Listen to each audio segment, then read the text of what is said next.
Cristiano Ronaldo naps up to 5 times a day on a mattress engineered specifically for his body. Manchester United, Chelsea, and Real Madrid have all hired full-time sleep coaches.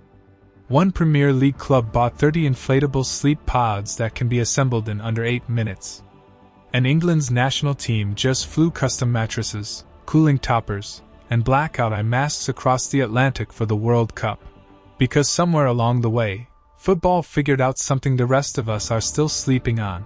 Recovery doesn't happen on the pitch. It happens in the dark, for 8 hours, in a bed that's been engineered like a piece of sports equipment. This isn't a wellness fad. It's a multi-million-pound arms race, and almost nobody's talking about it. For most of football's history, recovery meant ice baths, protein shakes, and maybe a massage. Sleep was an afterthought, something that happened to you, not something you managed. That changed once sports scientists started actually measuring it. A 2019 review in the International Journal of Sports Physiology and Performance found that roughly half of elite athletes qualify as poor sleepers, and more than a quarter report significant daytime sleepiness. For young athletes specifically, sleeping under 8 hours a night was linked to a 1.7 times higher injury risk in a study published in the Journal of Pediatric Orthopedics. Then there's the travel problem.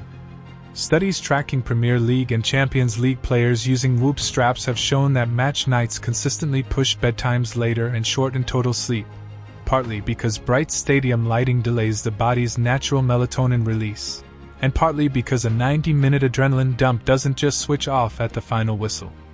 Put those two facts together, chronic poor sleep across the sport, and predictable disruption around every single match, and you get a genuine performance problem. Growth hormone, the hormone most responsible for muscle repair, peaks during deep sleep. Cut the deep sleep, and you're cutting the repair. That's the science that quietly turned "get some rest" into a research-backed recovery strategy, and turned sleep into something clubs could actually engineer. Once the data came in, clubs stopped treating sleep as a private matter and started treating it like a training variable. Manchester United, Chelsea, and Real Madrid have all brought in specialist sleep coaches, most famously Nick Littlehals, who built individual sleep kits for players and has been credited by some as a factor in extending Ryan Giggs' playing career well into his 40s. Swansea City reportedly bought around 30 inflatable, snoozy, pods, portable sleep rooms, each with a double or twin bed, that staff could set up in under 8 minutes for players to nap between sessions. LSU's college football program built an entire locker room around fold-out sleeping pods modeled on airline first-class suites, complete with iPad holders and charging ports. England's national team, ahead of the 2026 World Cup, worked with the UK Sports Institute to fly out custom mattresses, cooling toppers, contoured eye masks, and specialist earplugs to their US training base, treating the sleep setup with the same seriousness as the training kit. None of this is about luxury for luxury's sake. It's about controlling variables. A hotel bed is unfamiliar. A stadium's floodlights mess with melatonin. A road trip crosses time zones. Every one of those pods, kits, and coaches exists to fight the same enemy, an environment the player's brain doesn't recognize as safe to fully switch off in. This is where the mansion part of our headline gets interesting, not because anyone's abandoning their house, but because of what's going into the house. Reports describe Cristiano Ronaldo napping multiple times a day on a mattress custom-built for athletic recovery. Smart cooling mattress systems, the same category of tech used by Formula One drivers, Tour de France cyclists, and top tennis players, are increasingly showing up in footballers' homes. These systems track sleep stages and actively adjust bed temperature through the night, with manufacturers citing internal data suggesting meaningful increases in deep sleep and reductions in time spent awake. Wearables like Whoop and Oura rings have become as normal in a footballer's daily kit as boots, letting players and staff see recovery scores, HRV, and sleep debt the same way they check a fitness app. Environmental control, blackout curtains, weighted blankets, white noise machines, has moved from nice to have to standard issue for players serious about their recovery stack. The through line: the modern elite athlete's bedroom is being redesigned around one job: dropping and holding core body temperature to protect deep sleep, which is when the body does its heaviest repair work.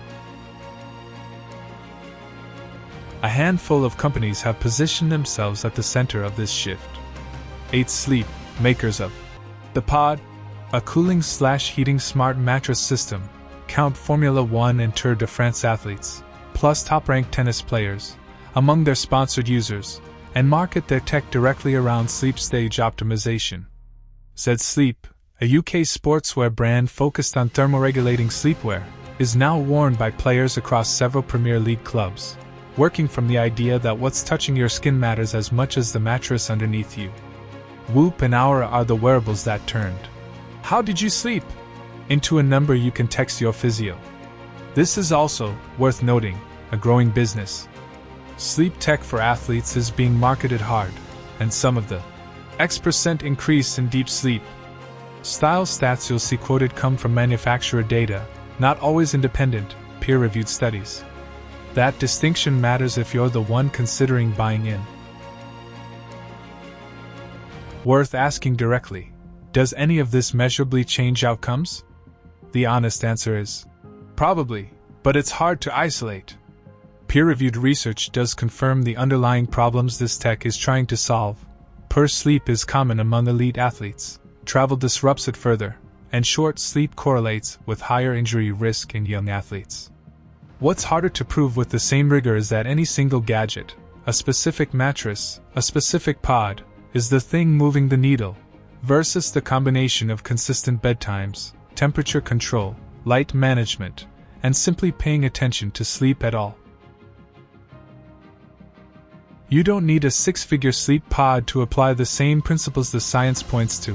Keep a consistent bedtime within a 30-minute window, cool the bedroom down to roughly 16 to 18 degrees Celsius, 60 to 65 degrees Fahrenheit, cut caffeine at least 8 hours before bed, get 90 minutes of low, dim light before you try to sleep, keep the bedroom for sleep, not scrolling, and if you're wiped out midday, take a short nap before 4 p.m. instead of pushing through.